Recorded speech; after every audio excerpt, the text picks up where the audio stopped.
जय श्री राम। धन के ग्रह बृहस्पति देव सुख के कारक ग्रह चंद्रमा के नक्षत्र में गोचर करने जा रहे हैं, यानी गुरु का नक्षत्र परिवर्तन हो रहा है आने वाले 13 जून से लेकर 20 अगस्त 2024 तक। अब धन के कारक ग्रह गुरु यानी बृहस्पति देव सुख के कारक ग्रह चंद्रमा के रोहिणी नक्षत्र में प्रवेश करेंगे। इसका आपकी राशि पर क्या प्रभाव होगा उसका विस्तार से चर्चा इस वीडियो में की जाएगी। आइए शुरुआत करते हैं। सबसे पहले ये जानते हैं कि बृहस्पति और चंद्रमा आखिर हैं क्या। गुरु, जिनको हम धन का कारक, सुख का कारक, संतान का कारक, भाग्य, कर्म, वृद्धि, लाभ, संतान, हायर एजुकेशन, इन सब के लिए देखते हैं, तो वहीं चंद्रमा को शास्त्र में कहा गया है कि ये मन का कारक है, सुंदरता का कारक है, आपके जीवन में द्रव्य का कारक है। कहते हैं चंद्रमा माता का कारक है। चंद्रमा सुख और आनंद की अनुभूति देता है। चंद्रमा से ही राशि रिप्रेजेंट होती है, चंद्रमा से ही पता लगता है कौन सा नक्षत्र है। तो चंद्रमा हमारे लिए एक बहुत ज़्यादा मुख्य प्लेनेट भी माना जाता है। इसलिए शास्त्रों में लगन कुंडली के साथ साथ चंद्र कुंडली से भी कुंडली को देखने की वरीयता दी गई है, जिसके कुछ खास नियम अलग से बताए गए हैं। यहाँ पर गुरु, जिनको हम प्योरली रूप से देखें तो धन का कारक है, क्योंकि गुरु आपके लिए दूसरे घर के कारक होते हैं। गुरु काल पुरुष के लिए भाग्य स्थान के स्वामी भी हैं। अब ये चंद्रमा के नक्षत्र में जाते हैं और चंद्रमा यहाँ रोहिणी नक्षत्र के अंदर है। एक तरीके से कि गुरु वृषभ राशि में गए हैं, वृषभ राशि में रोहिणी नक्षत्र है और वो रोहिणी नक्षत्र चंद्रमा का नक्षत्र है। इसलिए कहते हैं हम गुरु और चंद्रमा का एक अच्छा खासा मिलन यहाँ हो रहा है। अब किन किन लोगों को इसका ओवरऑल फायदा होने वाला है। वैसे तो हम सभी 12 राशियों के बारे में बात करेंगे, लेकिन किन किन लोगों को इसका एक एवरेज फायदा है कि ये स्थितियों में अगर आपके हैं तो ये फायदा देगा ही देगा।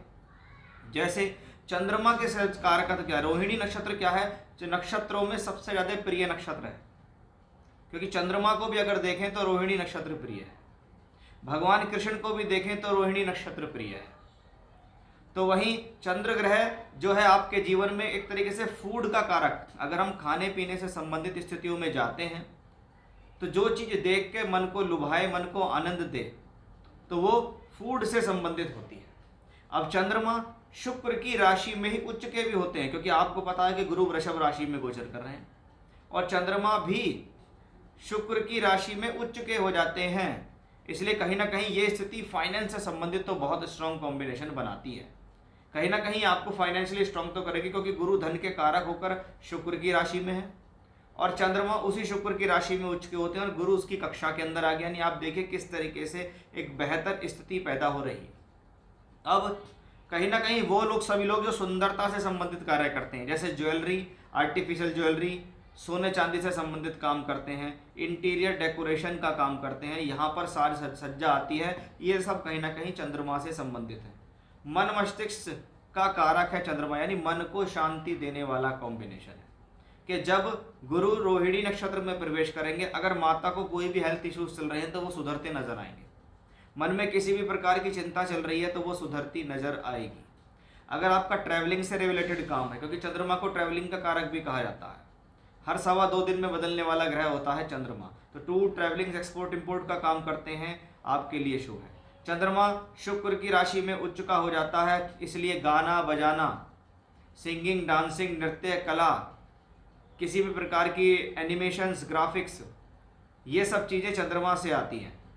तो उन चीज़ों के लिए भी आपके जीवन में बढ़ोतरी होती है। ज्वेलरी में बढ़ोतरी होती है। मेडिसिन द्रव्य का कारक है, कोई भी मेडिसिन बिना लिक्विड के तैयार हो ही नहीं सकती है, इसलिए कहीं ना कहीं केमिकल रिएक्शन जहाँ पे चाहिए वहाँ पर भी चंद्रमा का रोल है। तो आपका अगर मेडिसिन और केमिकल से संबंधित कोई काम है तो भी आपके लिए स्थितियाँ बेहतर शुभ हो जाती हैं। यानी कुल मिलाकर अगर ओवरऑल देखें कि गुरु ग्रह जो धन के कारक हैं वो फाइनेंस की राशि शुक्र में गए हुए हैं और वो चंद्रमा के नक्षत्र में है, ये वही चंद्रमा है जो वहाँ उच्च का हो जाता है। यानी कुल मिलाकर बहुत सभी 12 राशियों को अगर हम देखें तो बहुत हद तक बहुत ज़्यादा सपोर्टिव स्थितियाँ रह सकती हैं। कि कुछ लोगों के मन में सवाल होते हैं कि गुरु तो यहाँ शुक्र तो उनके शत्रु है, उनकी राशि में प्रवेश है तो ये अशुभ हो गया। ऐसा नहीं होता है, ये शुभ ग्रह होके शुभ ग्रह की राशि में और शुभ ग्रह के नक्षत्र में है, यानी तीनों तरीके से ये शुभ है। इसीलिए इसको हम ज्ञान का और एक तरीके से सुख का एक बेहतर संगम हम कह सकते हैं। अब हम इसे देखेंगे आपकी राशि पर इसका क्या प्रभाव पड़ने वाला है, क्या लाभ है, क्या सावधानी आपको रखनी है, कोई उपाय की जरूरत होगी तो वो भी हम आपको बताएंगे। बात करते हैं कि मीन राशि के जातकों के लिए गोचर कैसा रहेगा। ये आपके लिए अन्य राशियों के मुकाबले ज़्यादा खास है क्योंकि मीन राशि के स्वामी गुरु हैं। यही गुरु ग्रह अब चंद्रमा के नक्षत्र में गोचर करते हैं। यहाँ पर हम देखते हैं कि राशि का मालिक भी तीसरे घर में है, दशम का मालिक भी तीसरे घर में, इसलिए तीसरे घर से संबंधित कुछ ना कुछ तो होने वाला है। ये मैंने पहले भी बताया था कि तीसरा घर टूर, ट्रैवलिंग, यात्रा, एक्सपोर्ट इंपोर्ट या स्थान परिवर्तन या कोई ट्रांसफ़र या काम को दूसरे स्थान से जोड़ना, उसमें यात्राओं का जुड़ना, इन सब के लिए देखा जाता है तीसरा घर।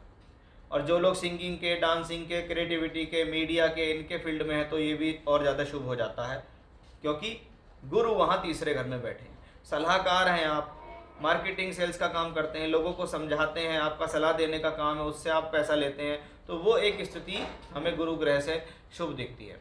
अब ये गुरु ग्रह चंद्रमा के नक्षत्र में आ गए। पहली बात, एक शुभ ग्रह है शुक्र, दूसरे शुभ ग्रह हैं गुरु, उनकी राशि में बैठे हैं, और तीसरे शुभ ग्रह हैं चंद्रमा। अगर आप देखें तो यहाँ से बैठकर बृहस्पति यहाँ और यहाँ देखते हैं, ये लक्ष्मी त्रिकोण भाव है, भाग्य स्थान है, और ये लाभ स्थान है। और चंद्रमा की कक्षा जो पंचम भाव जिसको हम लक्ष्मी त्रिकोण कहते हैं, उसके लिए गुरु उसमें नक्षत्र के में गोचर कर रहे हैं। यानी गुरु का एक अंदरूनी रूप से कनेक्शन बनता है पंचम, नवम और एकादश भाव से। अब पंचम, नवम और एकादश भाव तीनों के तीनों इस बात को दर्शित करते हैं कि भाई ये गुरु पॉजिटिव हो गए, और ज़्यादा पहले से ज़्यादा उसको बल मिल गया क्योंकि पंचम, नवम, एकादश का संबंध बना। अब पंचम भाव क्या है?